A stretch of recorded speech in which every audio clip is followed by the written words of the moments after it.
Здравствуйте, на «Эхе Москвы» в Уфе программа «История башкирских родов». У микрофона Руслан Валиев и вместе со мной в студии Салават Хамидуллин, руководитель автономной некоммерческой организации ШЖР. Добрый день, Салават. Добрый день. Мы продолжаем цикл программ, посвященных становлению Башкирской Республики, башкирскому национальному движению, и, в общем, подбираемся уже к завершению этого цикла. Сегодня мы говорим о событиях 2020 года, и с чего начнем? Буквально 2-3 слова, чтобы вспомнить, что было в предыдущей программе. Наступил 2020 год. Большевики не собирались давать возможность башкирским деятелям реализовать свою автономию, как она изначально предполагалась по соглашению. Была избрана такая тактика, чтобы создать в Башкирии свой обком ВКПБ, коммунистической партии, и с помощью коммунистов разложить вот это население, возбудить классовую ненависть, расслоить башкирское движение, внести бациллу коммунизма в массы, особенно в башкирские полки, и тем самым выбить социальную базу из-под ног башкирских лидеров. Ну и их самих тоже предполагалось провоцировать на неадекватные действия, поскольку Ахмед Заки Валиди трудно было на что-то спровоцировать. Он был человеком прозорливым. Объектом провокации был избран Харис Юмагулов, человек очень горячий, председатель Башревкома, говоря словами президента республики. Что было сделано? Для начала был отправлен агент Баш-ЧК Карл Муценик. Он, по-моему, латыш был, из прибалтийских представителей какой-то народности, не помню. Вот он был отправлен в Токчуранский кантон, это современная Оренбургская область, Красногвардейский район, приехал туда. Там председателем Токчуранского кантона Башкирской республики был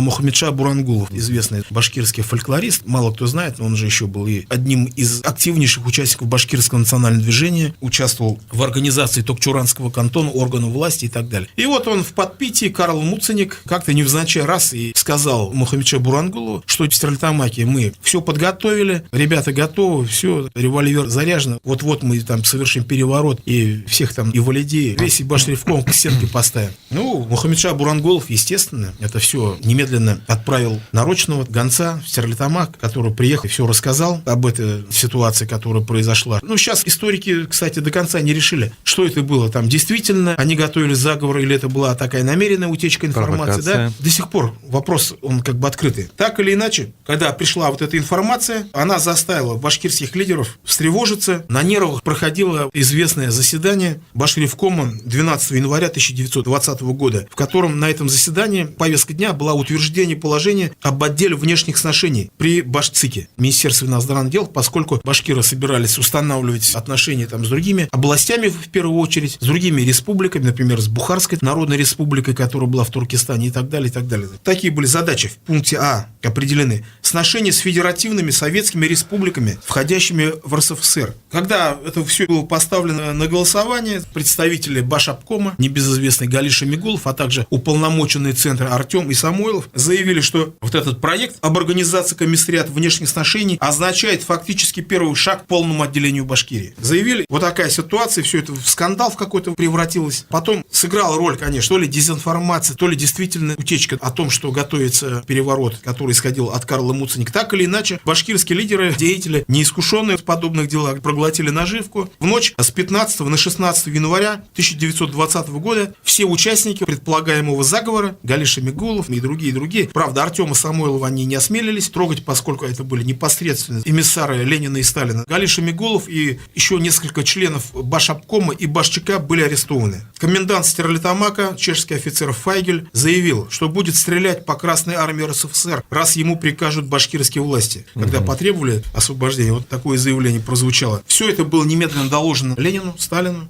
И, как мы понимаем, было подано в таком свете, что это башкирские деятели совершили контрреволюционный мятеж. И так это и было объявлено. Как это представлял дело в Москве сам Артем. В мое отсутствие бывший офицер Юмагулов вместе с группой запутавшихся, определенно кулацки настроенных националистов из бывших атаманов шаек, бродивших в гражданскую войну по Башкирии, выступили с оружием в руках против РСФСР. Был арестован областной комитет коммунистической партии, кроме Самойлова. Были приведены в боевую готовность войска. Стерлитамак походил на завоеванный город. Восстание неизбежно, башревкомовцы потеряли массы. Одна надежда у них на спровоцирование находящихся в Башкирии частей башкирской армии. Понятное дело, в центре оценили ситуацию однозначно, они не имели основания не верить своим представителям. Ленин решительно вмешался в ситуацию, потребовав от Юмагулова немедленной явки в Москву для дачи объяснений. Командующий Туркестанским фронтом Фрунзе принял меры к тому, чтобы не допустить выступления башкирской кавалерийской бригады Мусы Муртазина, которая стояла в это время под Оренбургом. Муртазин всю осень 19 года сражался на Уральском фронте. Уральский фронт — это что имеется в виду? Против казачьей армии уральских казаков атамана Толстого. Фронт был ликвидирован, и башкав-бригада для отдыха и пополнения прибыла под Каргалами, стояла село Каргалы под Оренбургом. И, соответственно, существовала опасность, что Муртазин выступит на стороне Башревкома, и поэтому фактически Муртазин Фрунзе вызвал к себе, не арестовал, а изолировал его. Держал при себе все эти дни. Тут же в Стерлитамак был отправлен отряд красноармейцев. Фрунзе отправил, и 19 января, буквально просидев 3-4 дня под арестом, вот эти заговорщики во главе с Галей Шамигуловым были выпущены из тюрьмы. Оренбургский РКПБ тут же изложил свои соображения по башкирскому вопросу. По нашему мнению, автономная Башкирия не выдержала испытаний жизни, но принимая во внимание, что наша восточная политика требует создания автономных республик, мы предложили бы ЦК в отношении Башкирии следующие меры. Устранение из Башревкома Юмагулова, Карамышева, вычистить кантональные башкирские учреждения от белогвардейцев, для чего во главе Баш-ЧК, Кантревкомов, Кан-ЧК поставить коммунистов со стажем. Это означало полную дебашкиризацию всех органов власти. Почему? Потому что вот они говорят, очистить от белогвардейцев. Так все башкиры были белогвардейцы.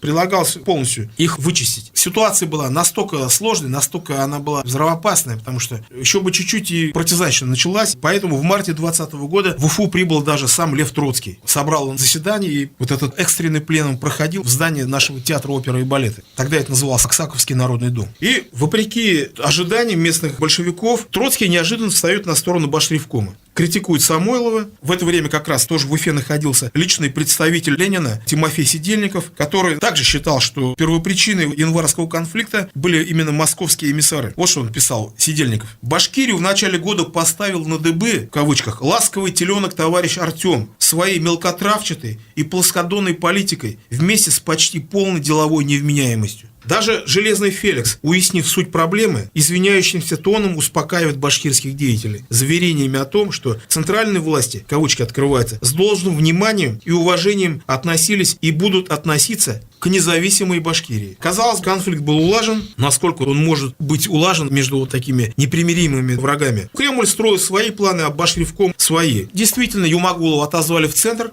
Все, больше он в Башкирию не вернулся. Но пока здесь оставался Ахмед Заки Валиди. В апреле 1920 года из Башкирии были выведены последняя крупная войсковая часть. Башкирская кавалерийская бригада Мусы Муртазина отбыла на польский фронт. Здесь не будем уже пересказывать историю, описывать их действия на польском фронте. Скажем, что они там покрыли себя славой, проявили себе героизм. Муса Муртазин 2 ордена Красного Знамени получил и стал кабригом и одним из героев гражданской войны. А что же до самой Башкирии, то вот это уже был апрель месяц. И почему нужно было срочно выводить Мусу Муртазина? Потому что уже в недрах ЦК РКПБ в Москве, в Кремле готовился майский указ 1920 года, который фактически положил конец вот этой действительно автономной Башкирской республике. Потому что вот этот новый формат, который готовился республике, это трудно назвать в полном смысле автономией. Это как раз стал вот тем таким типовым шаблоном, по которому потом стали штамповать уже все остальные автономии в составе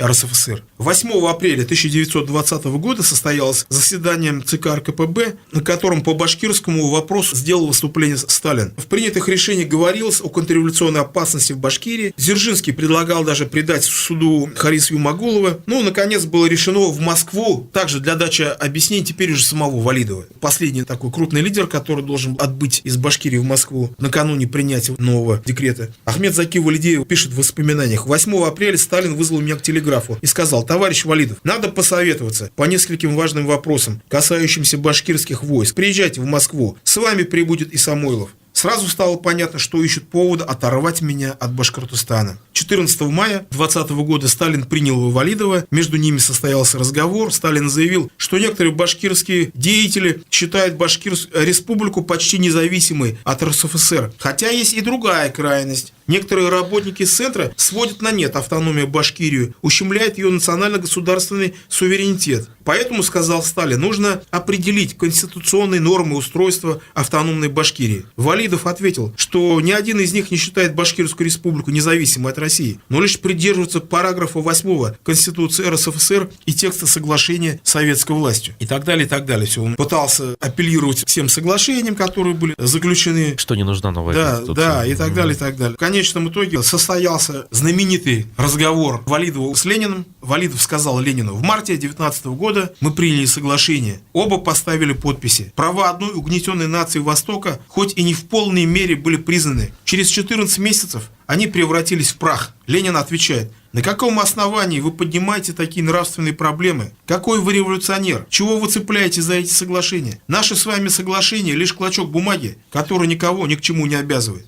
Я серьезно и искренне желаю вашего сотрудничества с нами в общероссийском и мировом масштабе. Вам не к лицу поднимать такой спор из-за подписи, которая в другое время и при иных обстоятельствах вынуждена поставлена на клочке бумаги. Момент истины настал. Ленин показал, что соглашение 19 года они не ставят ни в грош. О каких конкретных пунктах речь идет? Каких прав лишалась башкирская автономия? По пунктам, если брать, что было у нас первое так называемое положение о Малой Башкирии, которое считается башкирской конституцией. Положение о Малой Башкирии, там прямо провозглашалось, что все недра, все налоги, которые собираются, это все является собственностью, и распоряжение вот этими налогами является прерогативой Башкирской республики и многонационального народа. Вот это положение, оно также отразилось и в соглашении, что отдавался приоритет местным республиканским органам власти. Плюс в соглашении говорилось, Башкирия имеет свою милицию, свои вооруженные силы, свой башкирский военный комиссариат, причем который потом еще отдельным дополнительным соглашением, специальным документом было оговорено, что башкирский башвоенкомат обладает правами отдельного военного округа. Естественно, вот эти пункты, они не могли устраивать никак большевиков. Как так? Провозглашалась экономическая самостоятельность — раз. Вооруженные силы — два. Право на внешние сношения не только с субъектами РСФСР, но и с другими государствами. Что это давало? Это давало очень много. Ведь в Башкирии фактически, начиная с 19 года, даже, можно сказать, с 18 существовал НЭП. Так и называется у нас история Хазиев, Рустем Азгатович, который мог бы вам подробно рассказать об этом. У него целая книга есть, написана об этом, так и называется, по-моему, «Автономный НЭП». Вот это соглашение давало право башкирским властям проводить независимую экономическую политику. И они проводили. По всей стране РСФСР господствовали вот эти драконовские законы военного коммунизма. У народа буквально отбирал все. Шла уже продразверстка, а здесь получается... Да, одно из положений военного коммунизма — это продразверстка. У крестьян отбирается все, остается какой-то минимум, чтобы они не умерли, а все остальное отбирается. В итоге во что это превратилось? Поскольку все это все равно отберут, просто у крестьян отбивался любой там экономический стимул что-либо делать. Ведь благодаря вот этой политике военного коммунизма потом в 21 году страна была ввергнута в голод, потому что все съели и ничего не осталось. Но ведь это касалось не только сельского хозяйства, это касалось и промышленности. Вся промышленность была национализирована, все частные предприятия и так далее, и так далее. Самое главное, торговля была запрещена. Какие левацкие идеи господствовали в голове у большевистских лидеров, поскольку торговля и свободный товарный обмен, товаро-денежные отношения, это считалось послаблением капитализму, решили вот это все запретить. Вся вот эта политика военного коммунизма, она на территории Малой Башкирии не действовала. Просто башкирские власти запретили. Здесь существовала свободная торговля, товаро-денежные отношения, запрещенные там,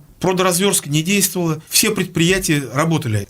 Губернские власти оренбургские в панике писали, докладывали в Москву, что Башкирия превратилась в какой-то дикий запад. Туда стекались все буржуазные капиталисты, буржуазные элементы, офицеры и так далее, и так далее, и так далее. Потому что на этой территории такой получился своего рода офшор. Свободная экономическая зона. Да, куда все приезжали, и бывшие вот эти фабриканты, и так называемые капиталисты, или просто предприниматели получали там полную свободу на территории Башкирии. И вот эта вот ситуация, она длилась фактически, хоть даже и там гражданская война, но все это существовало здесь, 18-й, весь 19-й год и частично 20-й год. Все это было результатом экономической политики. Естественно, это не могло никак нравиться. Естественно, вот этот декрет 20-го года, он предусматривал, что все, вот этот автономный НЭП, новая экономическая политика, которая потом уже начала реализовываться Лениным уже в 21 году по всей России, здесь решили ее полностью сломать, автономный НЭП. Но чем кончилось все это? Ахмед Заки Валиди отбыл в Москву, Все, он больше уже в Башкирии не вернулся. Обманным путем, как известно, он перебрался в Среднюю Азию. До этого он написал письмо своим соратникам в Башкирии. И у него была тактика такая, чтобы вот эти новые власти, автономные малые Башкирии, во главе которой встали теперь вот эти большевики, была идея в том, чтобы лишить их опоры. А как это было лишить? Это нужно было, чтобы из Башревкома ушли все соратники Ахмед Заки Валиди, которые имели кредит доверия у населения. Ну, то есть легитимности. Да-да, чтобы подорвать эту легитимность. И вот летом 1920 года Валидовский Башревком, там как раз был Курбан-Байрам, и под видом того, что вот мы едем на Курбан-Байрам, начали члены Башревкома разъезжаться якобы по своим деревням, на самом деле просто покинули свои посты, разъехались. Часть из них двинулась в Среднюю Азию, в Бухаре, Ташкенте и так далее. Они должны были встретиться с Ахмед Заки Валиди. Но это уже как бы другая страница истории, которую мы пока не будем затрагивать. Просто скажем, что Ахмед Заки Валиди, прибыв в Среднюю Азию, стал политическим лидером. Говорят басмачи, опять же неверно. Басмачи — это кто такие басмачи? Басмачи — это сторонники бухарского эмира, которые хотели не только расправиться с большевиками, но даже вообще всех младореформаторов бухарских и так далее уничтожить. И, кстати, многие башкирские офицеры именно были убиты басмачами. Ахмед Заки Валиди прибыл в Бухарскую Народную Республику. Это тоже самые национал-демократы, примерно таких же политических убеждений, что и национал-демократы Башкортостана. И прибыв в Бухарскую Республику, башкирские офицеры открыли школы в Бухарской Народной Республике военных офицеров, военные школы, начали обучать, стали помогать вот этим бухарским деятелям создавать вот эту республику, раз там не удалось. И Ахмед Заки Валиди здесь как раз вот стал тем политическим лидером, вдохновителем, который пытался организовать сопротивление советской власти. Именно советской власти. Не шло речь там, что Бухария выходит из состава России, а именно думали, что они теперь там возродят вот это антибольшевистское движение, сметут и будут создавать демократическую Россию. Силы бухарского эмира, вот так называемые басмачи, вот эти религиозные фанатики, это совсем другое. Сейчас бы их назвали исламистами условно. Ну, как угодно. Тут прибыл Энвер Паша, бывший министр молодого турецкого правительства, вот он пытался возглавить их, и то басмачи тоже его чуть не приговорили. Эта ситуация сложная. Так скажем, что Ахмед Заки Валиди стал одним из лидеров антибольшевистского движения, которое развернулось в Средней Азии. И вот эти все другие башкирские офицеры, его соратники, которые ушли вместе с ним. А в это время в Башкирии что творилось? Поскольку Валидовский Башревком самоликвидировался, был проведен в Стерлитамаке первый съезд Советов, который избрал председателем Башревкома и одновременно председателем Башобкома известного башкирофоба, нигилиста в любых проявлениях национальных отношений Галиша Мигулова. Причем там даже все вот эти московские наблюдатели удивлялись, как же так, первый съезд Советов в Башкирии, и ни одного башкира там нету. Кто угодно был, и все. То есть среди делегатов даже не было? Среди делегатов не было. Там какой-то ничтожнейший процент был. Даже не то, что валидовцы, там просто не было. Ну почему это? Потому что, во-первых, башкиры, никто из них не был сторонником советской власти, не было ни коммунистов, никого. Избрали из всех, кто был, как раз это оказались одни не башкиры, представители других национальностей. Кого тогда представлял этот съезд Советов? Малой Башкирии, где башкиры составляли большинство. И Галиш Мигулов, мало того, власть-то его была абсолютно нелегитимная, которая держалась просто на штыках отрядов. Мало того, он установил кровавую диктатуру, начались повальные аресты членов Башревкома, потом сторонников и участников башкирского национального движения, начались массовые расстрелы. В итоге что произошло? В Малой Башкирии началось восстание. В Малой Башкирии, которое пришлось подавлять вооруженной рукой. Были стянуты войска, было пролито много напрасной крови, особенно зверствовал отряд Поленова, Руденко, которые просто вырезали башкирские селения. В итоге что? Опять центру пришлось вмешиваться. С польского фронта был немедленно отозван Муса Муртазин, без бригады, естественно, сам, который должен был приехать в Башкирию, встретиться с главарями повстанцев. Причем интересно, какие лозунги были у этих повстанцев. Они создали под лозунгами «Долой Шемигулова», «Да здравствует советская власть», «Да здравствует Красная Башкирская армия». Повстанческую армию они назвали Красной Башкирской армией. Приехал Муса Муртазин, встретился с лидерами повстанческого движения, и благодаря его посредничеству было заключено перемирие. С одной стороны, вот эти лидеры, главари повстанцев, с другой стороны, представители центра. А там представителем центра был новый эмиссар Мостовенко. И вот здесь было подписано соглашение. Галиш Мигулов был смещен с должности и все, выслан навсегда из Башкирии. И что получилось? Следующий съезд Советов был собран уже в 21 году, на следующий год, и был новый состав Башцик, и фактически Башцик заняли кто? Опять же, все бывшие валидовцы. Председателем Башцик стал Муса Муртазин, и другие посты, руководящие председатели Баш-СНК, Совета министров, Совета народных комиссаров, также заняли валидовцы Мулаян Халиков, Хафиз Кушаев и другие товарищи. То есть, как сами жаловались в центр местные партийные деятели, что в власти пришли, опять же, бывшие колчаковцы, валидовцы, золотопогонники. республики. Центром восстания стал Бурзян-Тангауровский кантон. Руководитель операции по подавлению восстания, уполномоченный Башчика Владислав Поленов. Интересный был, конечно, тип, какое-то сочетание образованности, какого-то садизма, как это в одном человеке сочетается. Принялся без суда и следствия истреблять гражданское население. Даже Шагит Худайбердин, один из немногих башкирских коммунистов, который был очевидцем всех этих событий, впоследствии писал. Он тогда, кстати, занимал должность председателя Бурзян-Тангауровского ревкома. Военный совет, созданный Поленовым, становится в главе кантона и открывает беспощадную резню башкир. Поленов имел явные садистские наклонности, как свидетельствовали очевидцы. В каждой башкирской деревне для внушения животного страха расстреливалось до 12 совершенно безвинных человек. В одном из архивных документов описываются вот эти зверства, которые творили его первый сводный коммунистический полк. При пытках заключенным грызли уши, кололи штыками, разрубали шашками и бросали трупы в шахты. Одного человека Поленов поставил на колени и нанес несколько ударов шашкой по голове. Отколол череп и спросил его, не надо ли сделать перевязку. Тот с усмешкой что-то произнес. Тогда Поленов всадил в его обнаженные мозги штык. В результате вот этой поленовщины было убито до 3000 человек. Один из руководителей восстания, Сулейман Мурзабулатов, был коммунистом, служил в Башчика под Гали Шамигуловым, известным нигилистом, стал во главе восстания. Настолько это было нестерпимо все вот это видеть, что чекист свой среди своих, чужой среди чужих, перебежал из ЧК и возглавил повстанцев. И вот он писал, Мурзабулатов впоследствии, правительство не хотело считаться с желанием и требованием народа, не держало примирительную политику, не хотело узнать причин, заставивших массу восстать против него, а посылало только войска, которые задали целью уничтожения башкир. Орфография сохраняется, это его слова. Военным предводителем восставших был Хаджи Ахмед Унасов, бывший каптенармус башкирского корпуса. Восставшие осаждали Баймак, другие населенные пункты, и когда посчитали себя уже достаточно сильными, повели наступление на Стерлитамак. Против них были брошены другие части, например, части известного Чеверева. Чеверев – герой гражданской войны. Опять же, по воспоминаниям самих чеверевцев, как они это описывали, как они расправлялись не только с восставшими, но и с мирным населением. По пути следования они останавливались в башкирских деревнях и говорили, что мы из Валидовской армии. Отношение к ним сразу же менялось. Чуть не на руках нас носили, читаем мы в мемуарах бывших чеверевцев. Тут на стол являлось все: кумыс, масло, баранина, и говорили: вы ведь наши, и для вас мы готовы пожертвовать всем имуществом, а вот скоро пойдут из Стерлитамака красные черти, которых мы и в избу не пустим. Затем чеверевцы говорили правду, что, мол, они и есть те самые красные черти, и следовала расправа. То есть вот эти все зверства... Вот, но они не были оправданы по меньшей мере. Это не сказки, во-первых, и единственная возможность была как-то с ним справиться. Центр правильно решил, вызвав с фронта Мусу Муртазина, который сумел погасить это восстание без единого выстрела. Ну что ж, на этой ноте мы заканчиваем предпоследний выпуск из цикла программ, посвященных становлению Башкирской Республики. В следующий раз мы завершим эту тему. А сейчас я благодарю нашего постоянного эксперта Салавата Хамидуллина, руководителя автономной некоммерческой организации ШЖР. Спасибо всем, кто был с нами. До новых встреч. До свидания.